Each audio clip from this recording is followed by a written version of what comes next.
Hello, today we have another emulation episode for you, and this time we're looking at Mame, the multiple arcade machine emulator.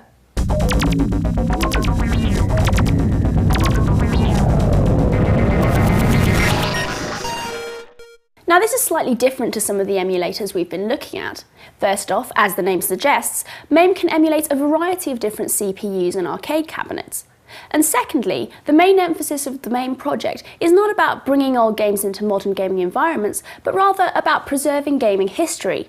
And as such, they take a very purist approach, rather wonderfully expending lots of energy on incredibly accurate replication at every level, but frustratingly perhaps to some gamers, not allowing things like hacks to make it run faster.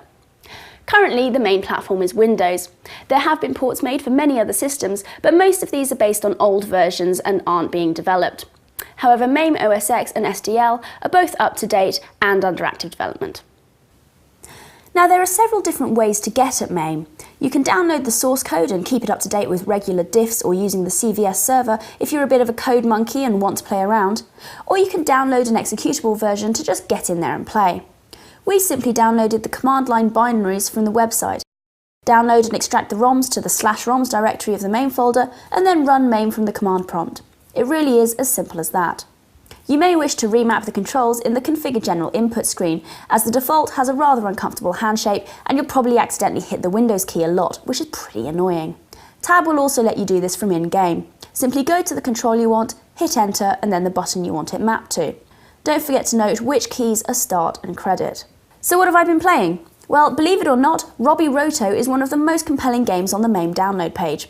Originally released in 1981, it's a badly drawn maze game where you need to rescue little dudes, collect treasures and avoid bad guys. It has a similar feel to Pac-Man with elements of Cave Runner and is incredibly addictive. Although your 3-year-old brother could probably produce better graphics in Paint, the design is kinda cool, and any game where you're chased by a disembodied mouth gets points in my book. Also, and how could I not, I've been playing Street Fighter 2. Think back to 1991 and this revolutionary piece of gaming history. It's still as fun as it ever was, with great graphics and animation, wonderfully exhilarating and compelling gameplay, and lashings of good humour. All the little details I'd forgotten, like the animated backgrounds, came flooding back, and I've been screaming Hadouken at random passers-by ever since. To quickly run through the law on this, the emulator itself is not illegal, but do take the time to check the copyright status of any ROMs you want to download. Now, the copyright is still owned on most of the 3,500 plus games that the emulator supports, but some copyright holders have released certain games under non-commercial license for download via the Mame website, and others, such as Capcom, sell their ROMs on CD for use with Mame.